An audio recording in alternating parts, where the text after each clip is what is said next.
आँखों से तू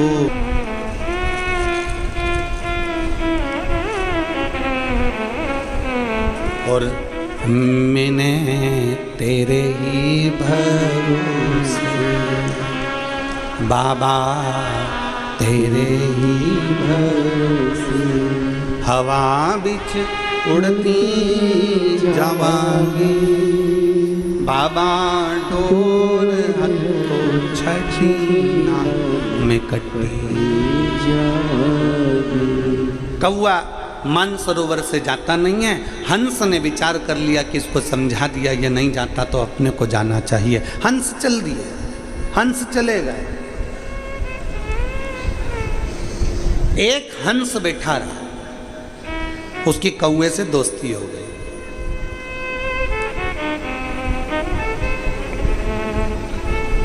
उसने कौवे से दोस्ती कर ली। अब उसको कौवा अच्छा लगने लगा, कौवे की संगत अच्छी लगने लगी। कौवे ने अपने दोस्त हंस से कहा मुझे भूख लगी है, कुछ लाओ खाने का। हंस तो मोती चुगता था, मोती लेकर आ गया। ले ये मोती ले, खा ले, ये मोती ले खा। कौवे को मोती दिया तो कौवा बोला ये तो मैं खा ही नहीं सकता। कौवे ने जैसे ही मोती को चबाना चाहा, कौवे की चोंच टूट गई। कौवा कहता है ये मेरे बस की बात नहीं है। हंस कहता है हम तो यही खाते हैं, हम यही चुगते हैं। अब तो कौवा भूखा मरने लगा तो हंस से कहा चल तू मेरे साथ चल। कौवा हंस को लेकर आ गया और कौवा शमशान में रहता था, बड़ के पेड़ के ऊपर कौवा बैठा, हंस भी बैठा। हंस को भूख लगी तो हंस ने तुरंत कहा कौवे से अब मुझे भूख लगी है। कौवा कहता अब भी लाता हूँ। कौवा उड़कर गया, मरा हुआ कुत्ता पड़ा था, उसका मांस नोच कर लिया और हंस को दिया, ले खा। मरे हुए कुत्ते का मांस नोच कर लेकर आया और ले खा। हंस कहता है हम ये नहीं खाते, हम तो मोती चुगते हैं। कौवा कहता है मेरे पास तो यही है। दोनों बात कर रहे थे। कौवे की चोंच से मांस का टुकड़ा जमीन पर गिरा। जहाँ जैसे ही नीचे गिरा वहाँ एक राजकुमार बैठा था। राजकुमार की छाती पर, पीठ पर जाकर वो टुकड़ा गिरा तो राजकुमार को क्रोध आ गया। राजकुमार ने बाण उठाया, धनुष उठाया और कौवे को मारने के लिए जैसे बाण छोड़ा, कौवा तो भाग गया, हंस को बाण लग गया, हंस नीचे गिर गया। हंस नीचे गिरा तो राजकुमार ने कहा हंस देव मैंने तो कौवे को मारने के लिए बाण उठाया था, मैंने तो कौवे को मारने के लिए बाण छोड़ा था, आपको बाण लग गया।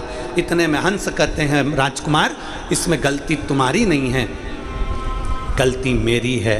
मैंने गलत व्यक्ति का संग कर लिया था, इसलिए आज मुझे भोगना पड़ रहा है। मैंने गलत व्यक्ति का संग करा था, इसलिए आज मुझे भोगना पड़ रहा है। ये गलती मेरी है। गलत व्यक्ति का संग करोगे तो गलत व्यक्ति तो निकल कर भाग जाएगा, पर अच्छा व्यक्ति अंदर धरा जाएगा। और ऐसे कई केस आज भी चल रहे हैं अदालत में। जो बेकार है वो तो बाहर घूम रहा है और जो अच्छा है वो अंदर सड़ रहा है। आज भी कई केस अदालत में चल रहा है, आज भी। संगत ठीक रखो, संगत श्रेष्ठ रखो। समझा दिया, एक बार समझा दिया, दो बार समझा दिया, एक बार कह दिया, दो बार कह दिया कि शिव को जल चढ़ाओ, शंकर को जल चढ़ाओ, शंकर का अनुमोदन करो, शिव का चढ़ा हुआ जल का आचमन करो, शिव के जल के ऊपर छींट लो, बेलपत्र का सेवन करो। बार बार तुमसे कहते हैं, बार बार समझाते हैं। उसके बाद भी व्यक्ति भटके तो फिर उसके ऊपर है कि फिर वही बात आ गई, जो समझे नहीं आपसे वो नहीं समझे किसी के बाप से। संगत ठीक रखिए। अच्छी संगत व्यक्ति को कहीं ना कहीं बचा लेती है। श्रेष्ठ संगत। एक बहुत बड़ा चोर था, उस चोर ने अपने बेटे से कह दिया कि जिंदगी में अगर तुझे बहुत अच्छा जोरदार चोर बनना है, तुझे अच्छा जोरदार चोटा बनना है तो कभी प्रवचन मत सुनना।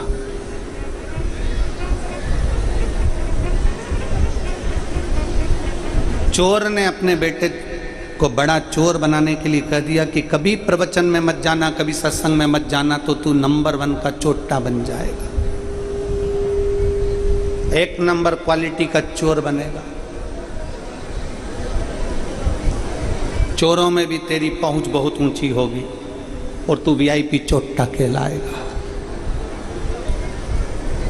और यदि तू प्रवचन में चले गया, सत्संग में चले गया, कथा में चले गया, तो फिर चोट्टे की क्वालिटी घट जाएगी, तेरी डिमांड कम हो जाएगी।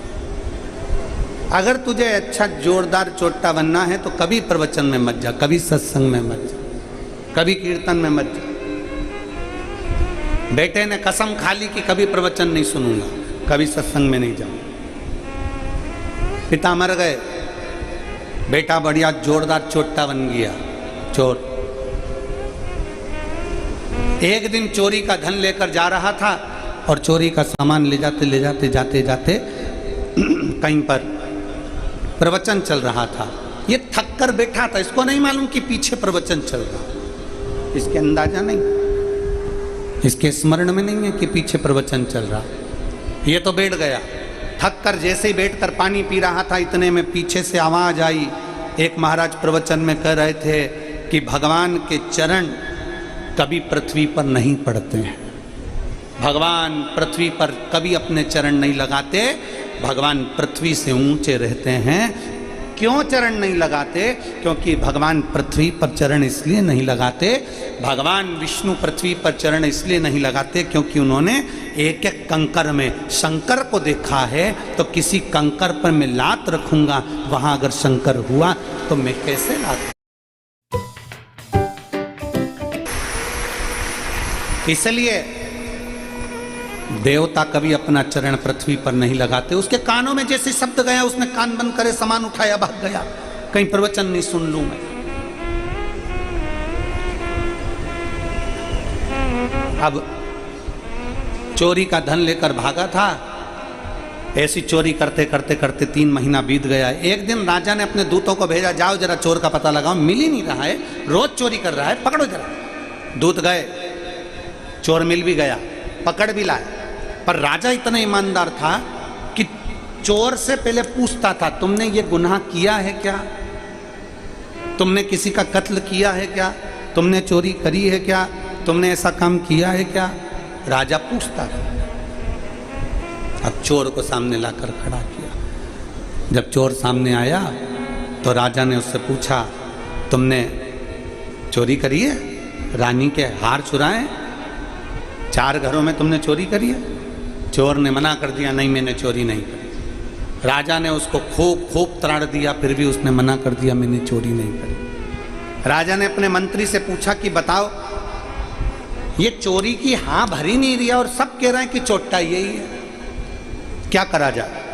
मंत्री ने कहा, एक काम करो महाराज, अपन इसको नशे की दवा पिला देते हैं, ये बेहोश हो जाएगा, तब तक एक सुंदर बगीचे में एक बैकुंठ बना देते हैं, बैकुंठ जैसा, भगवान विष्णु भी बिठा देते हैं, बगिया लक्ष्मी जी चरण दबा रही है, जोरदार बैकुंठ बना देंगे और 2-3 दूत भगवान के भेज देंगे, पार्षद।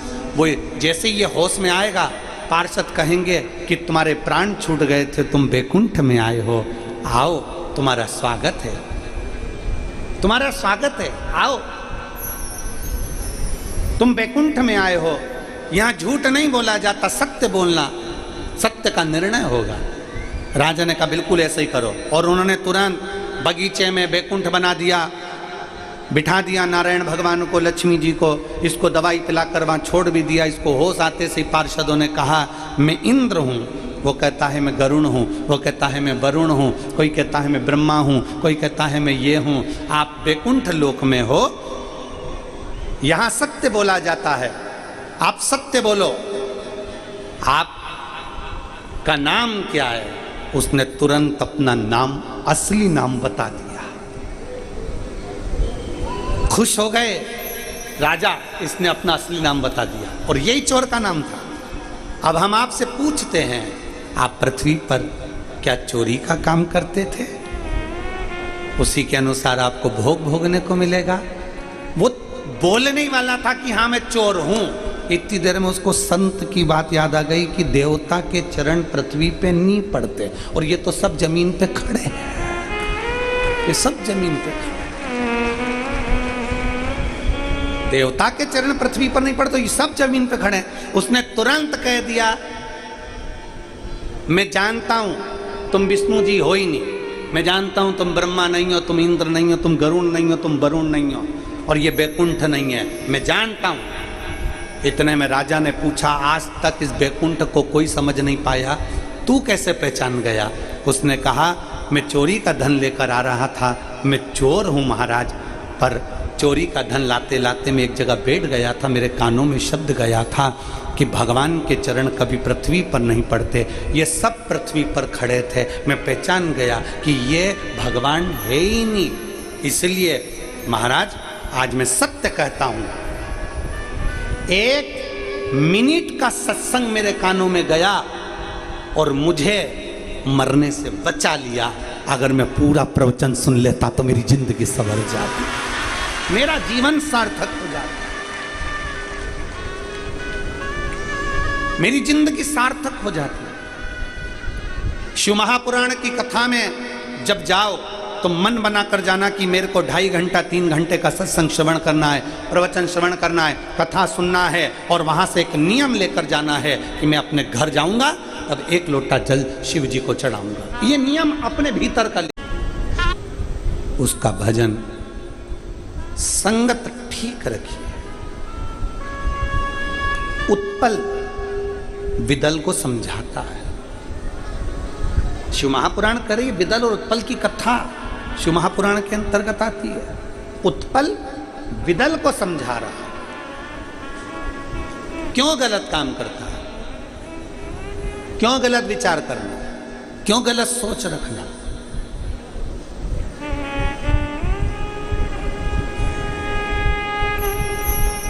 कितना सुंदर बात कही गई है हमारे शास्त्रों में, हमारे पुराणों में, हमारे वेदों में, हमारे पुराणों के अंदर।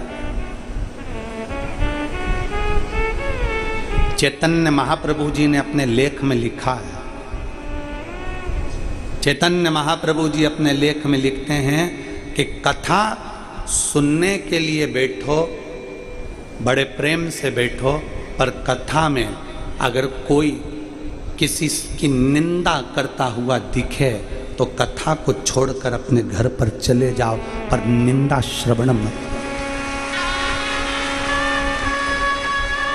3 घंटे कथा में गए क्यों? चैतन्य महाप्रभु जी लिखते हैं अपनी वाणी में, शंकर की कथा में, राम कथा में, भागवत कथा में, गीता की कथा में, जितनी कथा होती है इसमें क्यों जाते हो? भगवान की कथा सुनने के लिए, अपने अंदर भगवान के प्रति विश्वास जागृत करने के लिए, भगवान के चरणों को अपना भजन बनाने के लिए कि मैं कथा सुनकर भगवान के पास, राम के पास, कृष्ण के पास, शिव के पास, देवी के पास, कानों में छेद करवा देंगे, कुंडल पिना देंगे। और सबसे पहले कुंडल पिनाने से पहले उसके कानों में डंडी डाल देते, नीम की डंडी। अब आपका नहीं मालूम, हमको तो यहाँ का, पर कान में छेद होगा तो सबसे पहले नीम की डंडी डाल देंगे और उसको कुंडल पहना दे। क्यों? बेटी के कानों को इसलिए छेद दिया जाता है कि बेटा तो जिस ससुराल में जाएगी ना, वहां ये नीम की डंडी बहुत मिलेगी, पर इतना याद रखना, कानों के इन छिद्र में अच्छी बातों को लेना, और जहां बुराई मिले तो इस कुंडल में जो छेद है ना, उसमें से ये बुराई बाहर निकाल कर फेंक देना, अंदर प्रवेश मत करने देना।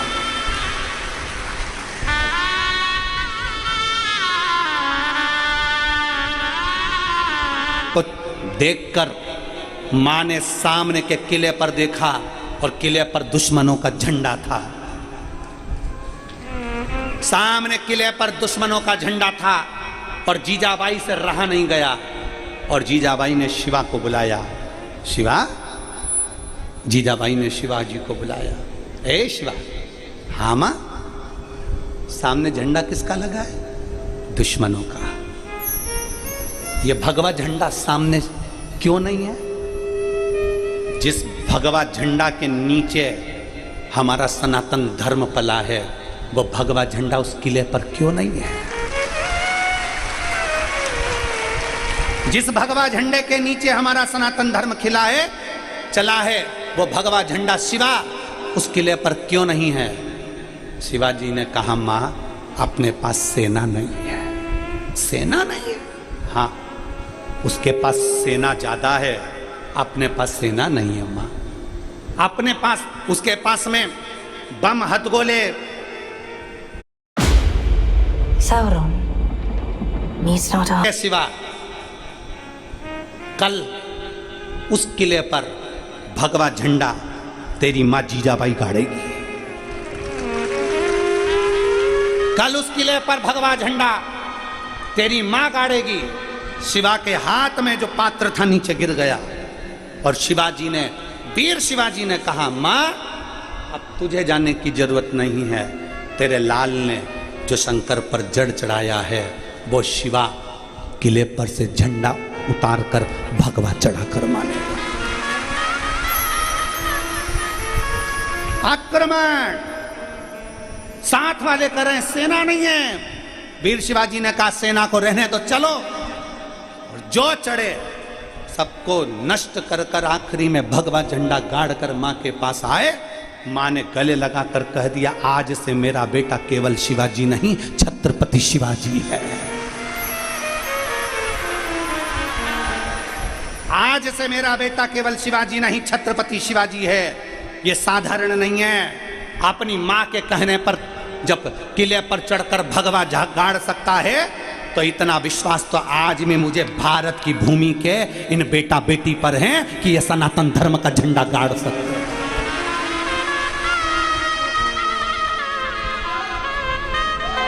क्यों घबराना? आप अपने बच्चे से खुद कहती हो तेरे बस का नहीं है, तेरे बस का नहीं है, तेरे बस का नहीं है। आप अपनी बेटी से खुद कहती हो अब शादी कर देती हो, तेरे बस का नहीं है, तू गवर्नमेंट जॉब नहीं कर सकती, तू नौकरी नहीं कर सकता, तू सीए नहीं बन सकता, तू कलेक्टर नहीं बन सकता, तू आईएएस ऑफिसर नहीं बन सकता। कौन कहता है नहीं बन सकता? हिम्मत कर, बेटे से कह तुझ में वो बल है, तुझ में वो विद्वत्ता है,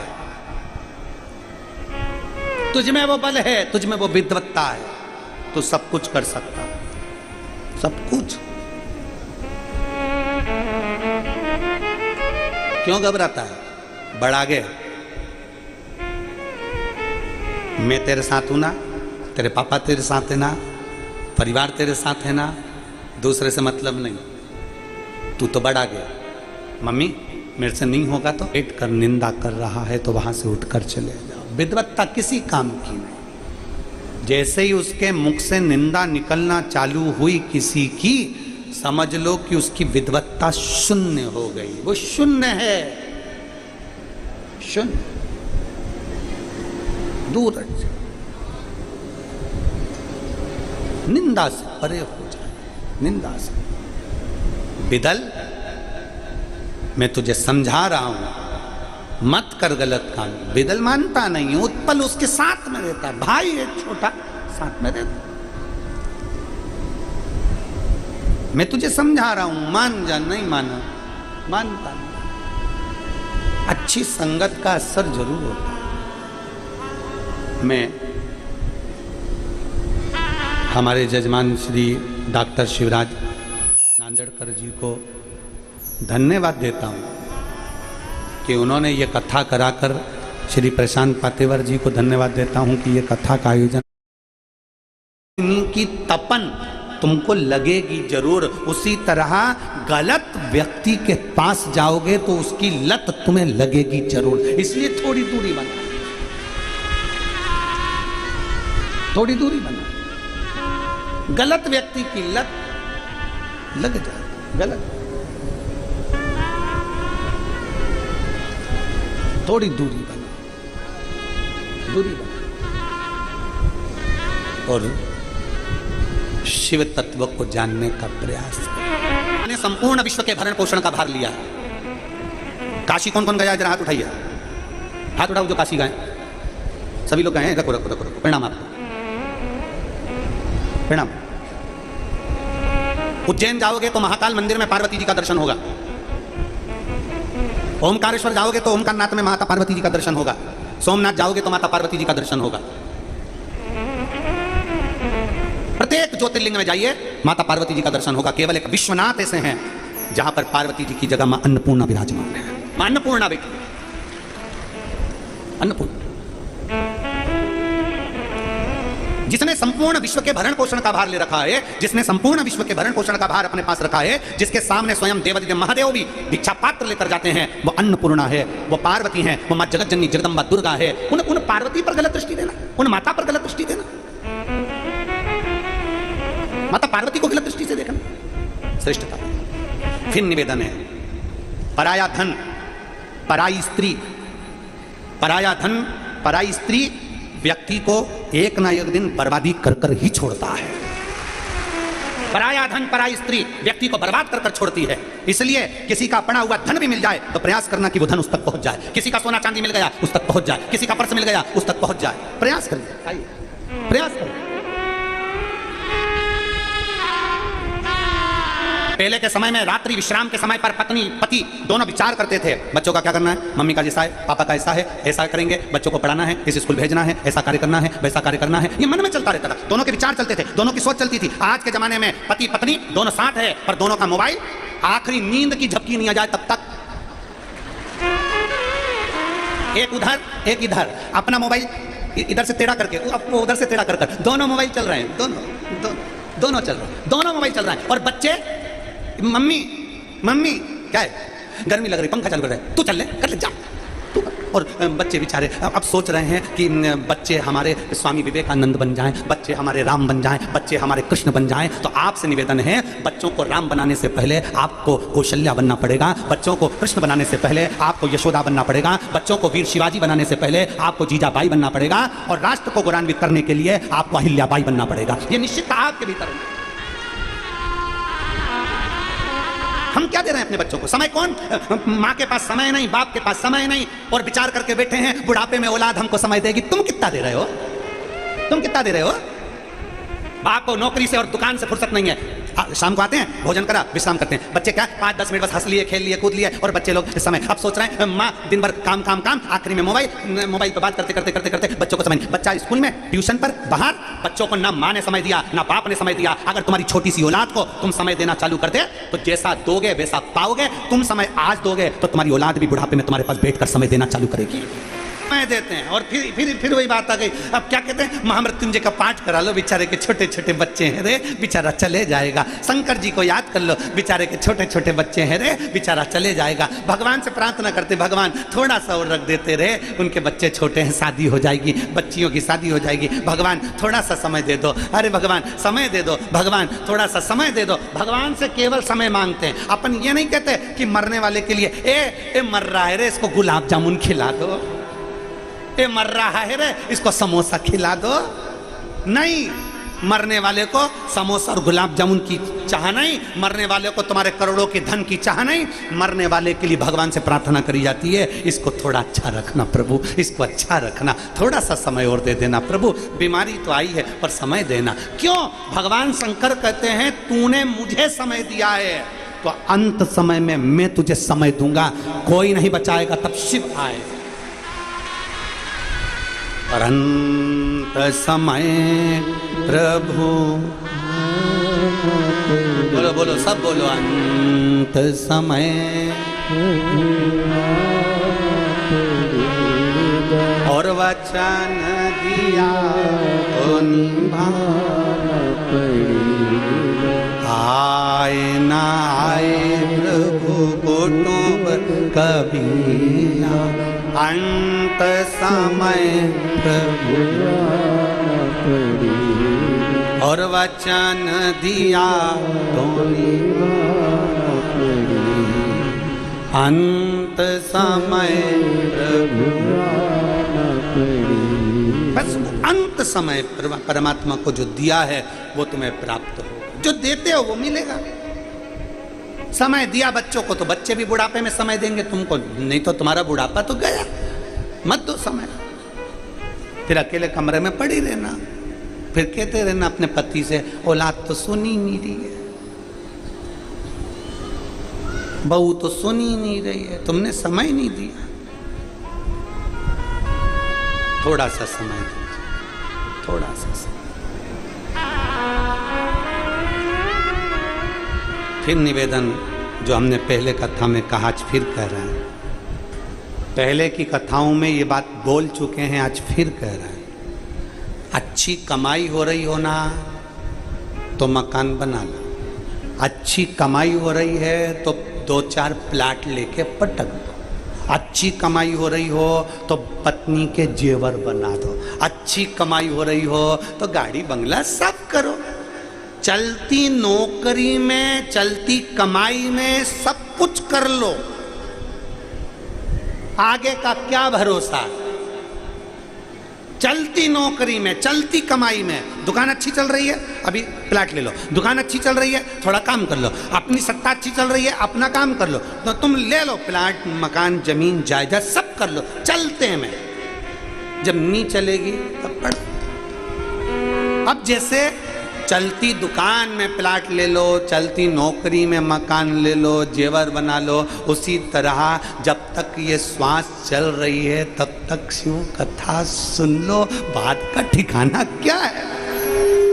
क्या ठिकाना बात का? चलते में करो, चलते में। अभी फिर वही बात आ गई, जब तक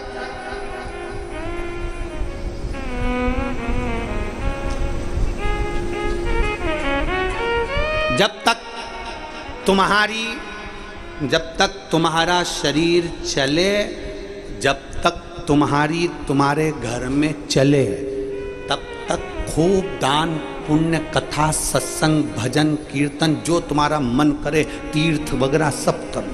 कब तक? जब तक तुम्हारा शरीर चले और जब तक तुम्हारे बोलो बोलो जम के बोलो, घर में चले। जब तक तुम्हारा शरीर चले और जब तक तुम्हारे घर में चले, तब तक तीर्थ करो, दान करो, पुण्य करो, भजन करो, सत्संग करो, संकीर्तन करो और तुम्हारी मर्जी पड़े वो करो। जिस दिन तुम्हारा शरीर चलना बंद हो जाएगा और तुम्हारे घर में चलना बंद हो जाएगी, उस दिन ना तुम कथा में जा सकोगे, ना तीर्थ जा सकोगे, ना 5 रुपए दान भी करना है तो 50 बार सोच के कि कोई देख नहीं ले तब दान कर पाओगे, क्योंकि अब तुम्हारी चलेगी नहीं, बहुत दूसरे की चलने लगेगी। जब तक तुम्हारा शरीर चले और जब तक तुम्हारे घर में चले, खूब सत्कर्म करो, भजन करो, तीर्थ करो और बन सके तो बच्चों को अच्छी एजुकेशन कराओ, बन सके करो। फिर आखिरी में शरीर चलेगा ही नहीं तो करोगे क्या? कई बुजुर्ग माता हैं नांदेड़ में, कई बूढ़ी माताएं टीवी पे कथा सुनती हैं, रोज कहती हैं अब मेरे को कथा में जाना है, पर घर के लोग कहते इतनी दूर तो गाड़ी खड़ी करना पड़ती है, पैदल चल के कथा तक जाना पड़ता है, भीड़ भी बहुत ज्यादा है। आई तू तो घर में अच्छी भाव अपने नहीं जाने, अपन तो यही मना कर। शिवाय नमस्तुभ्यं, अपनी किस्मत का ताला हो, अपनी किस्मत का ताला हो, अपनी किस्मत का ताला तुम खोलते चलो। शिवाय नमस्तुभ्यं, तुम खोलते चलो, शिवाय नमस्तुभ्यं, तुम खोलते चलो।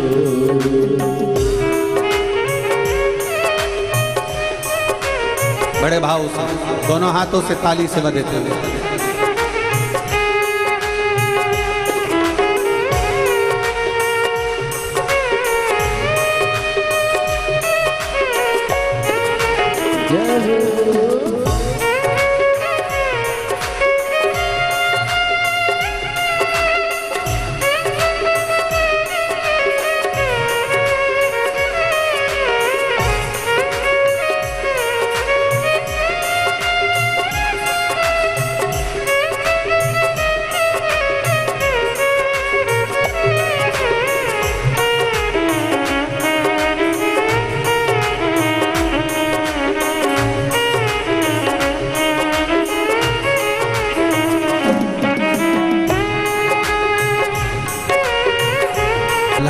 हो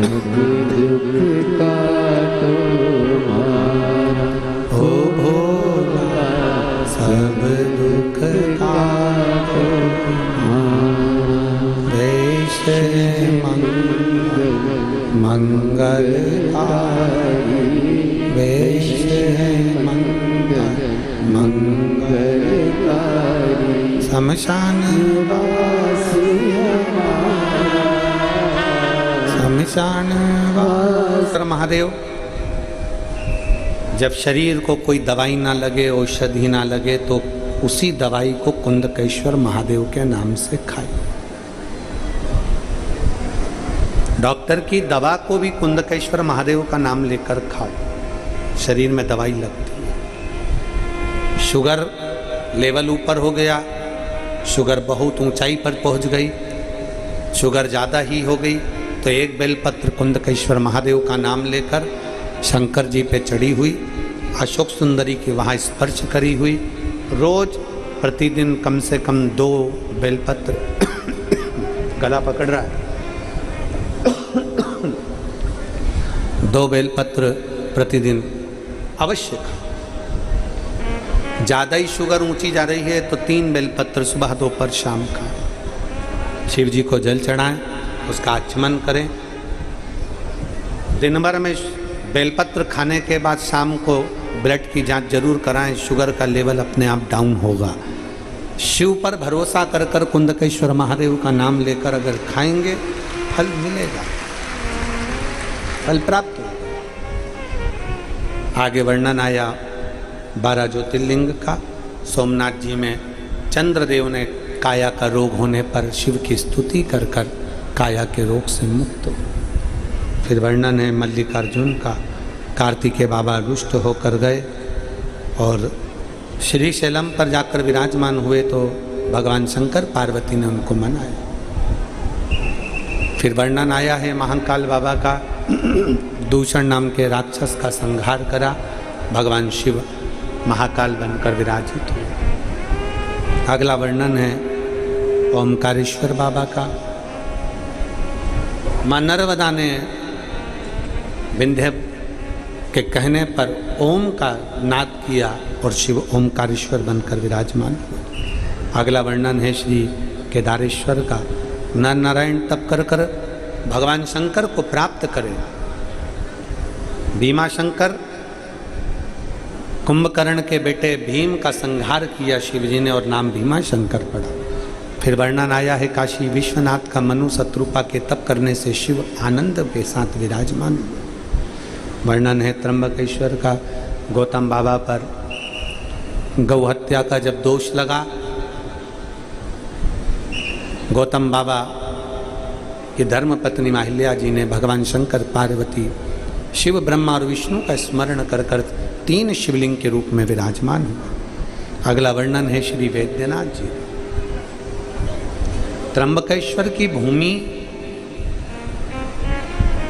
पाप से मुक्त करती है। त्र्यंबकेश्वर की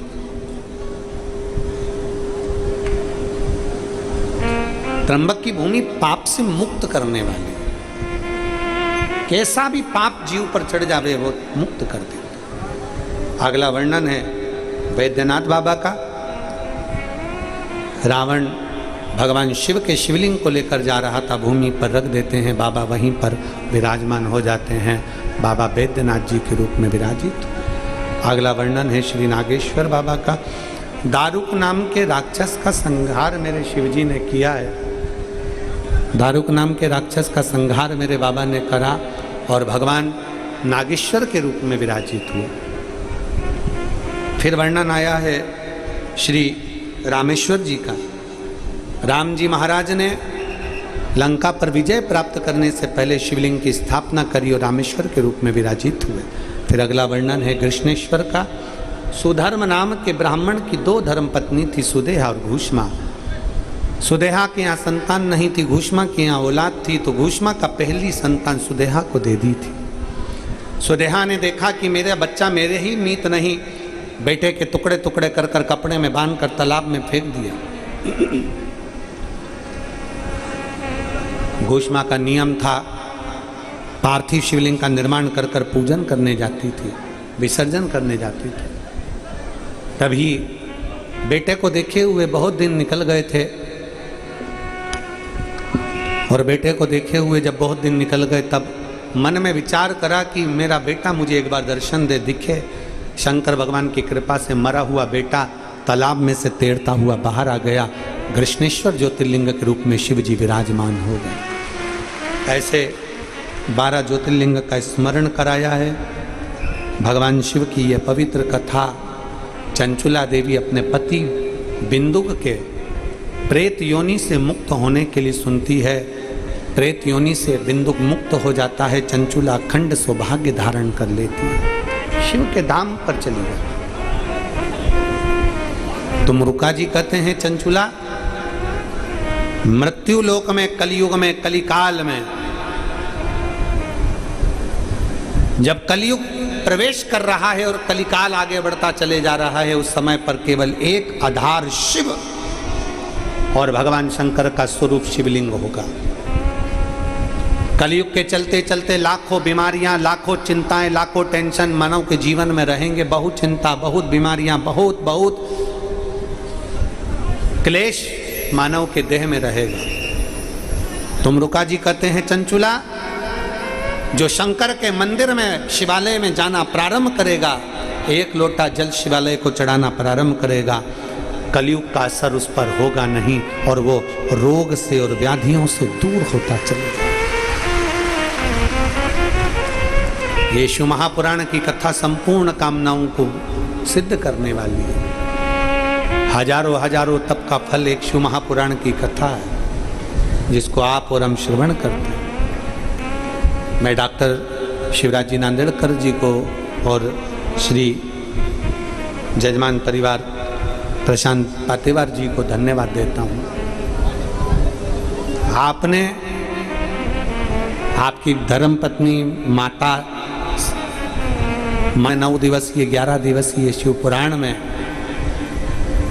6 दिवस तक औषधि का कार्य करती है ये बेलपत्र, और विराम दिवस की बेलपत्र कुबेर भंडार का कार्य करती है। ऐसी पवित्र शिव पुराण की कथा भगवान शिव की ही कृपा से आप और हम यहाँ श्रवण कर रहे हैं। बार के लिए नहीं कहते, हम कुबेरेश्वर बाबा की धरा को बार बार इसलिए कहते हैं कि तुम आओगे, बाबा से झोली पसार कर प्रणाम कर कर मांगोगे, 3 महीने में वो दे देगा, तुम वापिस आओगे, फिर पाओगे, फिर आओगे, उसके दरवाजे से तुम झोली भरवाते रहो और बाबा तुम्हें बुलाता रहे। अगर कोई कोरोना महामारी में अगर शांत भी हुआ है तो उनके घर के लोगों से भी निवेदन है, अपने घर में अगर कथा सुन रहे हो तो फोटो रखकर, एक बेलपत्र पास में रखकर अवश्य सुने, और जो लोग पंडाल में सुनने आए वो भी एक बेलपत्र और फोटो साथ में लेकर कथा श्रवण करें श्राद्ध पक्ष की, जिससे जीव का कल्याण हो और बाबा उनको अपने चरणों में स्थान प्रदान करे। भाव से कथा का लाभ लेंगे। 16 दिन श्राद्ध पक्ष में जो कथा चलेगी वो 16 दिन बिटले सेवा समिति जैसे सीहोर में भंडारा चलाती है, वैसे ही बिटले सेवा समिति के द्वारा पूरे 16 दिन श्राद्ध में जहाँ जहाँ कथा है वहाँ वहाँ बिटले सेवा समिति के बैनर तले कुबेरेश्वर बाबा की भी खिचड़ी प्रसाद, वहाँ पर रेगुलर भोजन भंडारा समिति की तरफ से भी 16 दिन चलेगा। आप लोगों का जो धन राशि, जो सहयोग राशि आप लोग टीवी पर देते हो या अकाउंट में डालते हो, आप लोग जमा करते हैं, रसीद कटवाते हैं, उससे ये 16 दिन तक रेगुलर लगातार जहाँ जहाँ कथा है श्राद्ध पक्ष में, वहाँ समिति की ओर से भी भंडारा सीहोर में तो चलता ही है, साथ में कथा स्थल पर भी चालू रहेगा। तो भाव से, आनंद से आज कथा विराम ले रही है। मैं डॉक्टर श्री शिवराज जी नांदेड़कर जी को, श्री प्रशांत पातेवार जी को धन्यवाद देता हूँ, पूरी नांदेड़ की भूमि को धन्यवाद देता हूँ, सभी श्रोताओं को धन्यवाद देता हूँ। आपने इस कथा को स्वीकार किया, श्रवण किया, अपने जीवन को सार्थक बनाया। मैं श्री नांदेड़कर जी को आमंत्रित करता हूँ कि वो आज 29 अगस्त तक ये सुंदर पावन कथा हमने श्रवण करी। 3 सितंबर से 7 सितंबर तक गुरुग्राम गुड़गांव हरियाणा की इस पावन धरा से हम सभी कथा अमृत का लाभ लेकर अपने जीवन को कृतार्थ करेंगे।